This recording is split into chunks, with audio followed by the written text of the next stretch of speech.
Welcome to G Movie. Today I will show you a drama, fantasy, sci-fi film from 2020 titled The Midnight Sky. Augustine, an aging man with a terminal illness, is left behind at an observatory on Earth to keep track of ventures by astronauts to find another planet capable of sustaining human life, while everyone else on the island is evacuated. He lives alone in the observatory, sleeping, drinking, and taking his meals by himself. He gives himself blood transfusions and takes medication throughout the day. Decades earlier, Augustine was giving lectures to hundreds about the planets in the universe that could potentially support life, such as K23. During the after-party, a woman approaches him to flirt. They have a few drinks together and she questions him about the validity of the book he just published about K23. Augustine wakes up in the present day and starts looking through the computer to see which missions are still active. Most of them are inactive, but one does catch his eye. Ether seems to be the last mission remaining. Augustine looks through the photos of the crew. He spots a picture of a woman he recognizes, and decides to try to start contacting them. Sully, the woman in the photo, is part of a 5-person crew on Ether, and she is in charge of communication. She has a nightmare about being stranded on K23. She's pregnant and has a jovial relationship with the rest of the crew, especially Captain Ade, the father of her child. When Sully gets to her operating room, she receives an odd signal that she can't place and alerts the rest of the crew. Back on Earth, Augustine goes about his usual routine until a fire alarm starts going off in the observatory. He tracks it back to the kitchen where he extinguishes it and collapses on the floor in exhaustion. From his new vantage point, he sees a little girl crouching under the sink. He is horrified that she has been left behind. Augustine desperately tries to get in touch with someone on the radio to report the little girl, but he is unable to contact anyone. Augustine finds where the little girl has been sleeping in one of the storage units and tries to explain to her that he is not going to be able to take care of her, but she seems unable or unwilling to speak. Augustine makes the little girl dinner and afterwards she draws him a picture of a flower, an iris, and he realizes she's trying to tell him that's her name. Augustine again tries to make contact with Ether but is still unable.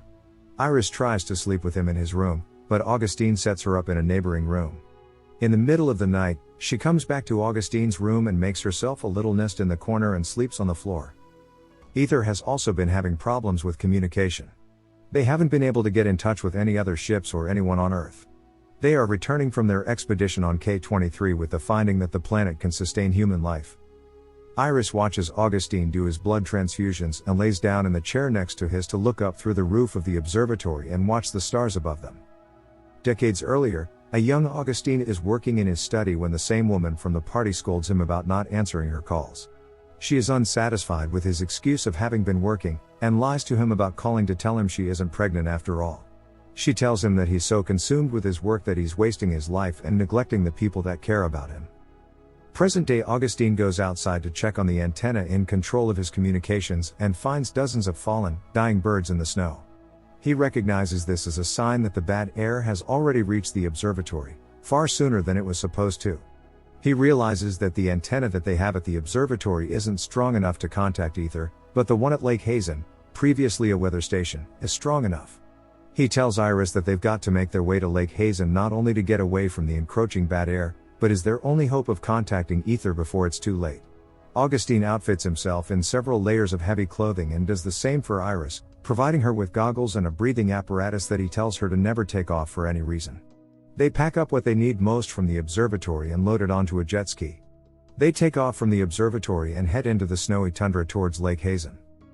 On Ether, the crew occupies their time by participating in holograms of their loved ones, or playing 3-dimensional video games and playing cards with each other. An alarm sounds, disrupting the peace, and alerting the crew that their ship has drifted off course.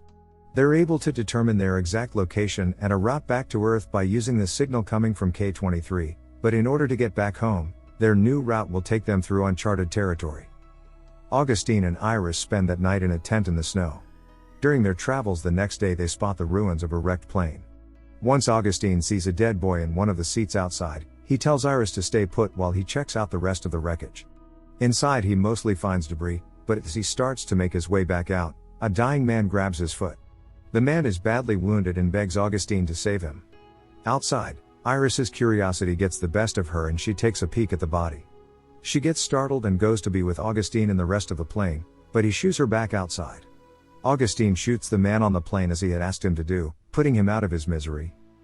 Augustine has a flashback of watching the woman from the party leave him, taking their daughter, who he had never had the opportunity to meet. On Ether, Maya does an ultrasound of Sully's pregnant belly and tells her that she's going to be having a girl.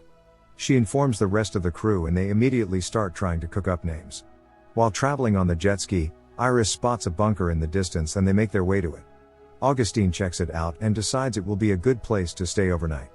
He sets out their equipment and leaves the jet ski outside. Augustine watches Iris draw a picture of a woman, and he says he recognizes her.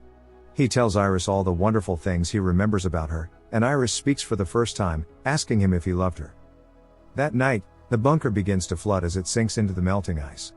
Augustine gets Iris out of the bunker and tells her to run while he tries to gather as much of their stuff as possible. He escapes the bunker just in time and tries to ride away on the jet ski, but it sinks under the ice. He tries to swim after it, but it sinks too fast and he almost runs out of air. He climbs back out of the ice and gets warmed up with Iris. They will be forced to make the rest of their journey to Lake Hazen on foot and with no supplies. Later on, Augustine gives Iris the last of their food. She seems worried but he reassures her that there will be plenty to eat at Lake Hazen. They make their way on foot through a snowstorm, barely able to see 2 feet in front of them. Through the snow, Augustine sees wolves circling them, and he shoots at them with his shotgun. In the chaos, he loses track of Iris, and he calls for her but she doesn't speak. After searching for a while, he gives up and lays down in the snow. He sees a vision of the woman from the party standing over him, and eventually realizes that it's Iris. He takes her into his arms, grateful to have found her. The next day, they successfully arrive at Lake Hazen and immediately set to work trying to contact Ether. Sully is able to get Augustine's signal and responds. Sully tells him that they haven't been able to get a hold of NASA and asks him what's happened to Earth. As he tries to explain, their signal gets scrambled and Sully is unable to understand him. She loses the signal and an alarm starts blaring. Ether is now traveling through the uncharted section of their route and the ship is being pelted with asteroids. Serious damage is done to the ship, and their communication equipment is completely destroyed. The crew assesses the damage done to the ship and decide they will have to rebuild part of their communication systems and go outside the ship to repair it.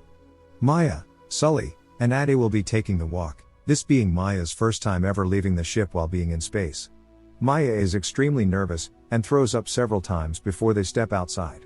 Once outside the ship, everything appears to be going fine. They make the necessary repairs to the communication system and begin making their way back inside. Before they can make it, the ship is again assaulted by asteroids. Once they subside, the crew makes sure everyone is okay. Maya is shaken up but ultimately fine, but as she makes her way back inside, she notices droplets of blood floating up from her suit and into her helmet. Ade and Sully rush her back inside the ship and Mitchell makes his way to them with the medkit. They take Maya's helmet off and as soon as they do, a large amount of blood floats out of her suit and into the ship. Maya starts to panic, saying there's too much blood, and Ade and Mitchell work to repair her wounds while Sully tries to keep Maya calm. Despite their best efforts, the crew is unable to close the wound made by debris from the ship being hit by the asteroids, and Maya dies. The crew mourns their loss, but are soon distracted when they catch their first glimpse of Earth. They are horrified to see that it looks lifeless and covered in radiation. Ether gets back in contact with Augustine and he explains that they won't be able to land back on Earth. He tells them that he's the only one left and that everyone else has been evacuated.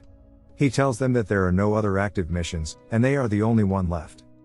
The crew is devastated that they won't be able to return home and that their only option for leaving the ship is to turn around and make their way back to K-23. Tom makes it clear that he isn't going back to K-23 and that he has to find out what happened to his family. He asks Ade for permission to take one of the re-entry pods back to Earth so he can try to find his wife and kids, and Ade allows him. As Tom prepares for his journey back to Earth, Mitchell tells him about his daughter that died at 4 years old, and how she would have been the same age as Maya if she were still alive.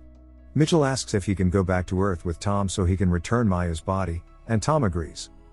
Mitchell and Tom say goodbye to Sully and Ade and take the re-entry pod back to Earth. Sully reaches out to Augustine to update him on what has happened with everyone in the crew and that they plan to return to K-23. Sully tells Augustine that she's always been a big fan of his work and is disappointed that she'll never get to meet him. He asks her for her name and she tells him her name is Iris. Augustine asks her to describe K-23 to him and as she does, he decides not to tell her that he is her father that she never met. The little girl Iris that Augustine was seeing was a hallucination all along. Ether enters a communication blackout zone and they lose the signal. Ade and Sully are the last people left and they make their way back to K-23 to potentially rebuild the civilization. The end. Thank you for watching. Subscribe us for more videos.